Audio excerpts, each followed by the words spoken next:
की जो पहली बड़ी खबर है, सीबीआई को मिला सबूत। सीबीआई इन्वेस्टिगेट करने पहुंच चुकी है। तस्वीर में आपको दिखाने जा रहा हूं, इस हादसे का इन्वेस्टिगेशन शुरू हो गया है। सबसे बड़ी एजेंसी सीबीआई पहुंच चुकी है। सीबीआई ने सबूत जुटाने शुरू कर दिए। ये जो लाशों का अंबार आप देख रहे हैं, सीबीआई की टीम को मैं आपको दिखा रहा हूं। सीबीआई की टीम मौके पर पहुंची। ये वो तस्वीरें मैं आपको दिखा रहा हूं। सीबीआई ने इन्वेस्टिगेशन शुरू कर दिया। ट्रैक पर जाकर सीबीआई ने जांच शुरू की है। ट्रैक के अलावा सीबीआई ने एफआईआर भी रजिस्टर कर ली है इस मामले में। अगली तस्वीर दिखाई जरा। ये आप देख रहे हैं वो एफआईआर की कॉपी है। वो जो हादसा हुआ उड़ीसा में, यह साजिश की तरफ इशारा करता है। 288 लोगों की जान गई। क्या षड्यंत्र के तहत ट्रेन पलटाई गई? इस दुर्घटना को किस तरह से इसके पीछे साजिश थी, यह मैं आपको बताऊंगा, लेकिन एफआईआर सीबीआई ने लिख ली है। अब जरा देखिए, जब सीबीआई की टीम पहुंची, प्रधानमंत्री मोदी कह चुके हैं जो भी गुनाहगार होगा उसे वो छोड़ने वाले नहीं है। सुनिए।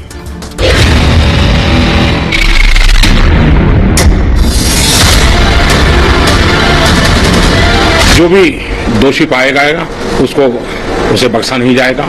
जो भी दोषी पाया जाएगा उसे बख्शा नहीं जाएगा।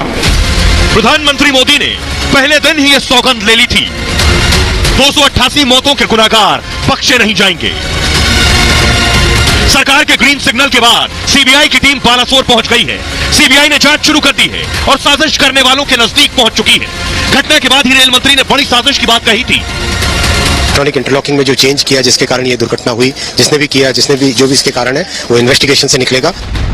रोते बिलखते लोग, अपनों को खो चुके पीड़ितों को अब सीबीआई से उम्मीद है। सीबीआई सबूत के बहुत पास पहुंच गई है। कई लोगों से पूछताछ कर चुकी है। साजिश का मास्टरमाइंड जल्द ही सीबीआई के शिकंजे में होगा। कोई भी साजिश करता बख्शा नहीं जाएगा। जो भी दोषी पाया जाएगा उसे बख्शा नहीं जाएगा। जो भी दोषी पाया जाएगा उसे बख्शा नहीं जाएगा। आइए, बड़ी खबर यह है कि सीबीआई पहुंच गई, जांच शुरू हो गई। सीबीआई कहां पहुंची है, कहां इन्वेस्टिगेट किया है, सीबीआई की कितनी बड़ी टीम थी, प्रधानमंत्री नरेंद्र मोदी की नजर है इस पर। अब मैं आपको बताने जा रहा हूं क्या हुआ है। ये तस्वीर आप देख रहे हैं, ये घटनास्थल की तस्वीर है। आगे आप सीबीआई की टीम को देख रहे हैं। हुआ ये बालासोर हादसे के चौथे दिन सीबीआई ने आज इन्वेस्टिगेशन शुरू किया। हादसे वाली जगह पर सीबीआई की टीम पहुंची। सीबीआई की टीम में 10 अधिकारी शामिल हैं जो इस पूरी घटना को इन्वेस्टिगेट करेंगे। जांच टीम बहनगा बाजार रेलवे स्टेशन गई। इसके बाद सीबीआई की टीम सिग्नलिंग रूम में गई, जहां से सिग्नल दिए जाते हैं, वहां गई। यहां से रिकॉर्ड रूम में सीबीआई ने सारे सबूत खंगाले, कब किस वक्त कौन सा सिग्नल दिया गया, कौन सा सही था, कौन सा गलत। इसके बाद स्टेशन मास्टर से सीबीआई ने पूछताछ की। स्टेशन मास्टर के साथ शिफ्ट इंचार्ज से भी सवाल जवाब हुए। 2 लाइनमैन से भी सीबीआई ने पूछताछ की है। सीबीआई ने रेल हादसे में एफआईआर भी दर्ज कर ली है। सीबीआई ने जीआरपी की एफआईआर टेक ओवर किया है। जीआरपी, जिसे आप रेलवे पुलिस के नाम से जानते हैं, पहले उनके पास एफआईआर थी, उसे टेक ओवर किया। हादसे के अगले दिन यह एफआईआर लिखी गई थी। सीबीआई हर एंगल से मामले की जांच कर रही है। मामले की गंभीरता को देखते हुए जांच की सिफारिश की गई है। हादसा, लापरवाही, साजिश, हर एंगल से सीबीआई इन्वेस्टिगेट कर रही है। टेक्निकल गड़बड़ी अगर हुई है तो इसकी भी जांच होगी। 288 लोगों की मौत के मास्टरमाइंड को सीबीआई तलाश कर रहेगी। रेल हादसा कैसे हुआ इसका पता लगाया जाएगा और इलेक्ट्रिक पॉइंट मशीन को लेकर भी जांच होगी। क्या पॉइंट मशीन की सेटिंग बदली गई, ये सब मैं आगे आपको बताऊंगा। ये दोनों चीजें क्या होती हैं, ये सेटिंग कैसे और क्यों बदली गई, इसकी जांच होगी। अब जरा सुनिए, इस पूरे मामले को इन्वेस्टिगेट करने सीबीआई पहुंची। हमारे सहयोगी सुमित ने रेलवे के सीपीआरओ से बात की। वो बता रहे हैं सीबीआई कहां जा रही है, किस किस जगह इन्वेस्टिगेट करेगी। सुनिए जरा। देखिए, सीबीआई ने पूरे यार्ड का मुआयना किया है, एविडेंसेस कलेक्ट किए हैं, कोचेस भी देखे हैं और स्लीपर्स, जो रेल्स हैं, पैनल, रिले रूम, पैनल, सब कुछ जो डेटास था, जो डॉक्यूमेंट्स हैं, जो एक्सचेंज बुक्स होते हैं, प्राइवेट नंबर एक्सचेंज बुक, सारी चीज़ का उन्होंने एनालिसिस किया है। तो एज पर रिक्वायरमेंट वो कर रहे हैं, कंटिन्यूसली चल रही है और वो डेटास कलेक्ट कर रहे हैं। अब मैं आपको दिखाने जा रहा हूं। शुरू में मैंने आपको 2 बातें बताई। सीबीआई जो 2 चीजें जिसकी जांच करने वाली है, उसमें एक है इलेक्ट्रॉनिक इंटरलॉकिंग सिस्टम और दूसरा है इलेक्ट्रिक पॉइंट मशीन। बहुत से दर्शकों के लिए दोनों शब्द नए हैं, तो मैं आपको बताने जा रहा हूं ये दोनों चीजें क्या है, इस पे कैसे सीबीआई जांच करेगी। ये आप देख रहे हैं, ये है इलेक्ट्रॉनिक इंटरलॉकिंग सिस्टम।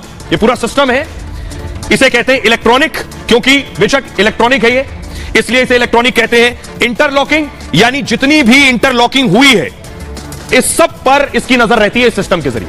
ये स्टेशन मास्टर देखता है, ये केबिन में, ये स्टेशन पर ये लगा रहता है, इसे बोलते हैं इलेक्ट्रॉनिक इंटरलॉकिंग सिस्टम। तो सीबीआई यहां पहुंचकर जांच करेगी पुरानी रिकॉर्डिंग से, किसने कहां से इंटरलॉकिंग में छेड़छाड़ यहीं से की है, जिसके बाद ट्रेन का हादसा हुआ। एक जांच इसकी होगी। पुलिस की नजर नजदीक से दिखाइए इसको लाकर। इलेक्ट्रॉनिक इंटरलॉकिंग इसे कहते हैं, इसकी जांच होगी। अब दूसरी चीज मैं आपको बताने जा रहा हूं कि दूसरी कौन सी चीज है जिसकी जांच होगी। इसे कहते हैं इलेक्ट्रिक पॉइंट मशीन। ये जो आप देख रहे हैं, ये रखा हुआ है, ये डब्बा आपने देखा होगा, ट्रैक पर इस तरह के बॉक्सेस आपने देखे होंगे। इसे बोलते हैं इलेक्ट्रिक पॉइंट मशीन। यानी कोई छेड़छाड़ यहां से या तो की गई है, या इससे पहले मैंने आपको इलेक्ट्रॉनिक इंटरलॉकिंग दिखाया, या वहां की गई। यहां से छेड़छाड़ करेंगे तब भी यहां पटरियों पर ट्रैक चेंज हो सकते हैं। इसका सीधा कनेक्शन होता है सिग्नल से। अगर यहां छेड़छाड़ की गई तो सिग्नल में छेड़छाड़ हो सकता है। तो सीबीआई इसे भी इन्वेस्टिगेट करने वाली। इसमें सीबीआई क्रिमिनल कॉन्स्पिरेसी, कोई आपराधिक साजिश है, उस शख्स को ढूंढना है किसने ये छेड़छाड़ की है, उसकी तलाश करेगी। आइए मैं आपको बताता हूं कि सीबीआई इलेक्ट्रॉनिक इंटरलॉकिंग सिस्टम के लिए पहुंचेगी उस केबिन में जिस केबिन में ये इंटरलॉकिंग सिस्टम लगा होता है। आइए अब मैं आपको उस केबिन में लिए चलता हूं, वो केबिन जहां ये पूरा सिस्टम लगा है, और सीबीआई के ऑफिसर पहुंचे। ये आप देख रहे हैं, ये सीबीआई के ऑफिसर्स आपको नजर आ रहे हैं, और ये आप देख रहे हैं ये पूरा इंटरलॉकिंग सिस्टम। यहां से सीबीआई को सब कुछ पता चल जाएगा, किसने छेड़छाड़ की है, कौन सा बटन दबाया है, किसने लूप लेन में डलवा दी गाड़ी, किसने सिग्नल छेड़छाड़ किया, ये सब पता चल जाएगा सीबीआई। बालासोर रेल हादसे में साजिश का शक है, और शुरुआती जांच में मैनुअल टिंकरिंग का पता चला है। मैनुअल टिंकरिंग होती है किसी शख्स के हाथ से छेड़छाड़ की गई हो। इलेक्ट्रिक इंटरलॉकिंग सिस्टम इसी को कहते हैं। क्या इससे छेड़छाड़ की गई, जानबूझकर यह छेड़छाड़ हुई जिससे यह हादसा हो गया?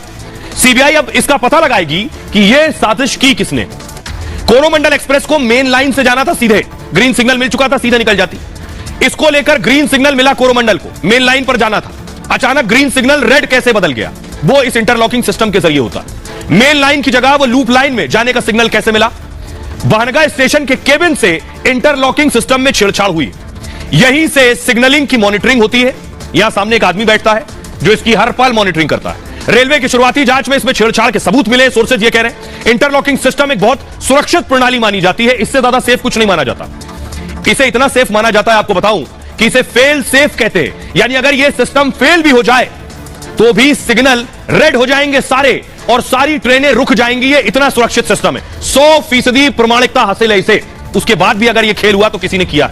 एक बार रूट मेन लाइन फिक्स करने पर बदलना संभव नहीं है। ऐसा नहीं हो सकता कि लूप लाइन की तरफ सिग्नल अपने आप हो जाए। ऐसा तभी संभव है जब जानबूझकर इसमें गड़बड़ी की जाए। रेल मंत्री ने भी साजिश की आशंका जताई थी, जिसके बाद सीबीआई जांच की सिफारिश की गई है। आइए अब मैं आपको इंटरलॉकिंग सिस्टम बता दिया, अब मैं आपको लिए चलता हूं उस केबिन में जिस केबिन में सीबीआई ने इन्वेस्टिगेट किया है। उससे पहले जरा हमारे सहयोगी सुमित को सुनिए, जिनकी रिपोर्ट ग्राउंड जीरो से।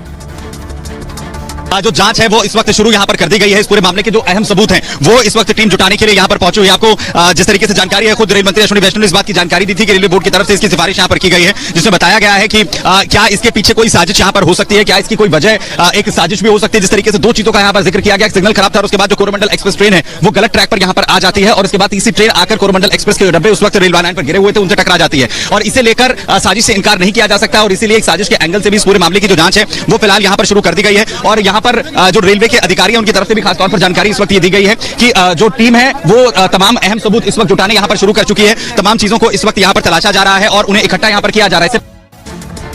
अब मैं आपको दिखाने जा रहा हूं एक ऐसा ऑडियो, रेलवे के दो ऑफिसर्स बात कर रहे हैं, साजिश पर बात कर रहे हैं, किसी ने छेड़छाड़ की वो बात कर रहे हैं, जो बता रहा है कि साजिश हुई है क्या। आइए मैं बताता हूं, एक ऑडियो बाकायदा सामने आया है जिसे टीएमसी के एक नेता ने साझा किया है और कहा है कोई छेड़छाड़ हुई है। देखिए सर वो ऑडियो क्या है, ये आप देख रहे हैं। घटना के अगले दिन ऑडियो लीक हुआ है, सोशल मीडिया पर यह ऑडियो वायरल है। रेलवे के दो बड़े अफसर फोन पर बातचीत कर रहे हैं। इसमें हादसे की वजह को लेकर बात हो रही है कि हादसा क्यों और कैसे हुआ। एक अधिकारी बता रहे हैं कि सिग्नल मेन लाइन की ओर था, कि कोरोमंडल को सीधे जाना था मेन लाइन पर, लेकिन जो फेसिंग पॉइंट लूप की ओर था, यानी जो इलेक्ट्रॉनिक सिस्टम है उसमें लूप की ओर फेस पॉइंट दिखा रहा था। टीएमसी प्रवक्ता कुणाल घोष ने ऑडियो साझा किया है।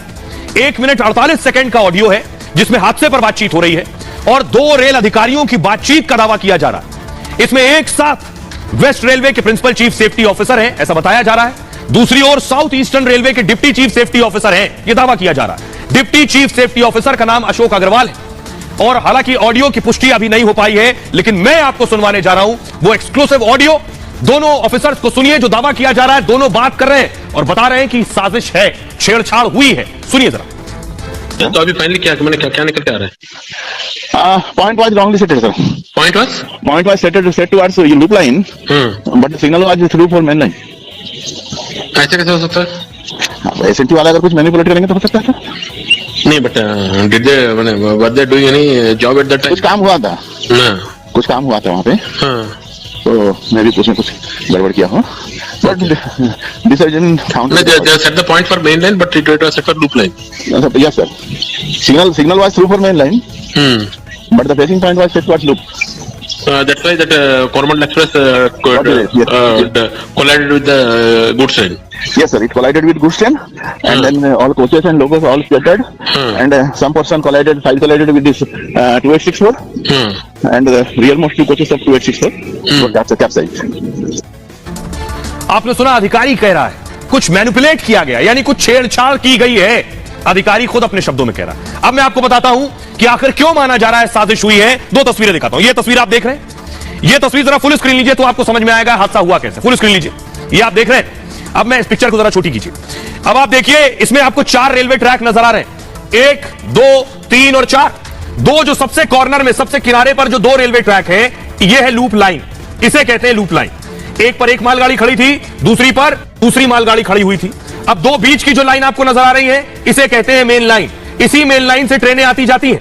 तो अब देखिए, एक एरो बना है नीचे की तरफ, कोरोमंडल एक्सप्रेस। तो एक मेन लाइन पर कोरोमंडल आ रही थी और दूसरी मेन लाइन पर बेंगलुरु हावड़ा एक्सप्रेस आ रही थी। उसके बाद देखिए, कोरोमंडल से लूप लाइन की तरफ रेड एरो है विद सर्कल, तो वो कोरोमंडल लूप लाइन में चली गई, क्योंकि सिग्नल पहले ग्रीन था तो कोरोमंडल सीधी जाती अपनी लाइन पे। लेकिन उससे पहले ही सिग्नल रेड हो गया। रेड सिग्नल मतलब ये लाइन खाली कर दो, तो उसने लूप लाइन में ले ली गाड़ी। बस अगली तस्वीर दिखाइए। लूप लाइन में देते ही, गाड़ी लेते ही क्या हुआ, अब ये आपके सामने। कोरोमंडल लूप लाइन में जैसे ही घुसी तो मालगाड़ी से टकराई और हादसा हो गया। उसकी बोगियां एक मेन लाइन और दूसरी मेन लाइन तक आ गई, यानी तीसरी जो आपको लाइन नजर आ रही, सामने से बेंगलुरु हावड़ा आ रही थी, वो इसकी बोगियों से टकरा गई और यह हादसा हो गया। आइए, अब मैं आपको बताने जा रहा हूं, लेकिन इस हादसे में ड्राइवर जो है, ड्राइवर जिंदा है। 288 लोगों की मौत हो गई, लेकिन ड्राइवर जिंदा है।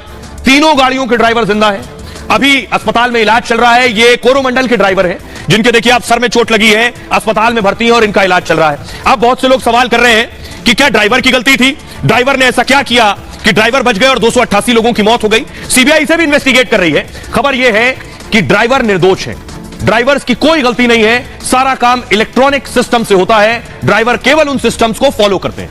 288 लोगों की मौत हुई, 3 ट्रेनों के ड्राइवर बच गए, ड्राइवर घायल है और अस्पताल में भर्ती है। रेलवे ने पहले ही ड्राइवर को क्लीन चिट दे दी है। हादसे में ड्राइवर की कोई गलती नहीं थी। अब तक 2 वजहों से हादसे का शक है। एक इलेक्ट्रॉनिक इंटरलॉकिंग में गड़बड़ी, जो मैंने शुरू आपको दिखाया। दूसरा, पॉइंट मशीन में बदलाव से ट्रेन की टक्कर हुई, पॉइंट मशीन भी मैंने आपको दिखाई। दोनों ही वजहों में ड्राइवर की कोई गलती नहीं थी। ड्राइवर ने जो सिग्नल मिला उसके हिसाब से ट्रेन को चलाया। मेन लाइन से लूप लाइन जाने का सिग्नल था, ड्राइवर के पास लूप लाइन जाने के अलावा कोई विकल्प नहीं था। ड्राइवर केवल सिग्नल को फॉलो कर रहा था। किस ट्रैक पर जाना है ये ड्राइवर तय नहीं कर सकता। ड्राइवर के पास आगे बढ़ने के लिए हरी झंडी थी और बस तय गति से ही ट्रेन चला रहा था वो। आप इसे इस तरह समझिए, ड्राइवर के सामने ग्रीन सिग्नल था, इसलिए वो सामान्यतः मेन लाइन की जो ट्रेन की स्पीड होती है वो 130 किलोमीटर प्रति घंटे की होती है। ड्राइवर के पास ग्रीन सिग्नल था, वो 127, 128 की स्पीड से आगे बढ़ रहा था और वो ग्रीन सिग्नल अचानक रेड हो गया। उसी स्पीड में लूप लेन में जब गाड़ी गई तो हादसा इतना भीषण हुआ। आइए मैं अब आपको बताता हूं कि आखिर ड्राइवर बेशक निर्दोष हो, लेकिन इस मामले में सियासत हो रही है। पश्चिम बंगाल की सीएम ममता बनर्जी आज पहुंची दोबारा घटनास्थल पर। ममता बनर्जी इससे पहले उस दिन भी गई थी जिस दिन ये तस्वीरें सामने आई कि यह हादसा हुआ। ममता बनर्जी आज भी पहुंची है, तस्वीरें आप देख रहे हैं। ममता बनर्जी कह रही हैं कि आखिर सीबीआई जांच की जरूरत क्या है। ममता बनर्जी सवाल पूछ रही है कि ये तो रेलवे के अधिकारी भी जांच कर सकते थे, रेलवे का बोर्ड भी जांच कर सकता था, सीबीआई जांच की जरूरत क्या है इस मामले में। यह ममता का कहना है। हादसे के बाद दूसरी बार आज वो ओडिशा पहुंची थी। ट्रेन हादसे को रेलवे की लापरवाही बताया, मृतकों की संख्या छिपाने का आरोप लगाया। ममता ने सीबीआई जांच को लेकर भी सवाल उठाए। हादसे की सीबीआई जांच से कुछ नहीं होने वाला है। शुभेंदु अधिकारी नंदीग्राम से जो ममता के खिलाफ चुनाव जीते थे, बीजेपी के नेता, उन्होंने कहा, ममता के आरोपों पर पलटवार किया। बीजेपी नेता शुभेंदु ने हादसे में टीएमसी का हाथ बता दिया, कहा इसमें टीएमसी का हाथ है। ओडिशा की जो घटना है इसका ताल्लुक बंगाल से। रेलवे के अधिकारियों की बातचीत के टेप शेयर करने वाले पर सवाल उठाया। दरअसल टीएमसी के प्रवक्ता है कुणाल घोष, उन्होंने ऑडियो शेयर किया था। शुभेंदु का कहना है ऑडियो टेप शेयर करने पर भी सीबीआई जांच हो। दूसरे राज्य में हादसे पर टीएमसी आखिर क्यों बौखला गई।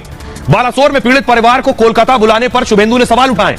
इन लोगों को जबरदस्ती नेताजी इंडोर स्टेडियम बुलाया जा रहा है। ममता जी वहां चेक बांटेंगी और भाषण देंगी। लोग सदमे से उबर भी नहीं पाए और उन्हें बुलाया जा रहा है। शुभेंदु ने कहा यह शर्म की बात है। लेकिन जो बात शुभेंदु अधिकारी कह रहे हैं वो ये कह रहे हैं दरअसल तैयारी यह है बंगाल में कि जो पीड़ित हैं उन्हें बंगाल बुलाया जाए और मुआवजे की राशि दी जाएगी चेक में। सुनिए जरा ममता बनर्जी क्या कह रही है और शुभेंदु अधिकारी क्या कह रहे हैं। Truth must come out. इतना जिंदगी चला गया, इतना आदमी का मौत हुआ, अभी आर्गुमेंट करने का टाइम नहीं है। कैसे हुआ, इतना जिंदगी चला गया और सच बाहर में आए, हम ये चाहते हैं। তৃণমূলের কনস্পিরেসিটা বের করানোর জন্য এই পুরো ইনসিডেন্টের পিছনে তৃণমূল আছে। তৃণমূলের কনস্পিরেসিটাকে আইডেন্টিফাই, ওরা কালকে রাতে থেকে প্যানিক কেন, তো সিবিআই নিয়ে অডিট কেন, তো প্লেস অফ অকারেন্স অন্য স্টেটে, এত প্যানিক কেন? এই call record tapping, conversation between two responsible railway officers, এটা যে কত বড় আগামী দিনে স্ক্যাম এক্সপোজ হতে যাচ্ছে তৃণমূল বুঝতে পারবে। आइए आपको दिखाने जा रहे हैं, बहुत से शवों की शिनाख्त हो चुकी है, शवों के ढेर लगे हुए थे, 228 शव। ये तस्वीरें आपको विचलित कर सकती है, कमजोर दिल वाले हरगिज ना देखें। 288 शव। अब मैं आपको बताऊं कि बहुत से शवों की शिनाख्त हो गई, लगभग 200 से ज्यादा, लेकिन मुआवजे वालों की लाइन लगी है। इतने लोग पहुंच रहे हैं मुआवजा लेने की हालत यह है कि बॉडी एक है, मुआवजा लेने 4 आदमी खड़े। देखिए जरा क्या स्थिति है वहां। मुआवजा लेने वालों की भीड़ बढ़ गई है, एक शव पर कई कई दावे सामने आ रहे हैं। शक है कि कुछ लोग मुआवजे के लिए झूठे दावे भी कर रहे हैं। इसी वजह से डीएनए जांच के बाद ही मुआवजे का फैसला किया गया है। ओडिशा हादसे में अब तक 288 लोगों की मौत हुई है, अब तक 205 शवों की शिनाख्त हुई है, 83 शवों की अब तक पहचान नहीं हो सकी है। 83 बॉडीज ऐसी हैं जिनके बारे में अब तक जानकारी नहीं मिली किसकी है। इन शवों की पहचान के लिए अब डीएनए सैंपल लिए जा रहे हैं। अस्पताल में शवों की लंबी कतार लग गई है। भीषण गर्मी की वजह से शवों को सुरक्षित रखना अब चुनौती है। एक स्कूल और कोल्ड स्टोरेज को मुर्दा घर बनाया गया है। डीएनए सैंपल देने के लिए नंबर भी बाकायदा जारी किए गए हैं, क्योंकि मुआवजे वालों की इतनी लंबी लिस्ट है, किसे देना है मुआवजा, इसलिए अब प्रशासन डीएनए लेगा बॉडी के, और जो मुआवजा लेने आए डीएनए मैच करेगा, तब मुआवजा दिया जाएगा। सुनिए जरा क्या कुछ कह रहे हैं सीपीआर। कितने लोगों को जो कंपनसेशन है, जो मुआवजा वो दिया जा चुका है अभी तक आप लोगों की तरफ से? देखिए अभी तक कुल 531 एक घंटे पहले का है, 531 numbers of patients and family of the dead उनको दिया जा चुका है। इसका ब्रेकअप है, सिंपल इंजरीज जो पेशेंट्स थे उसमें 303 पेशेंट्स को दिया जा चुका है, ग्रीवियस इंजरीज 109 जिनको पेमेंट हो चुका है, एंड डेथ अनफॉर्चुनेट डेथ्स जो हैं 119 उनका पेमेंट्स हो चुका है। और जो नहीं हुआ है उसमें भी I will appeal to the people कि आप हमें कॉन्टैक्ट करें, हमारे हेल्पलाइन नंबर कॉन्टैक्ट करें, we are ready to help you.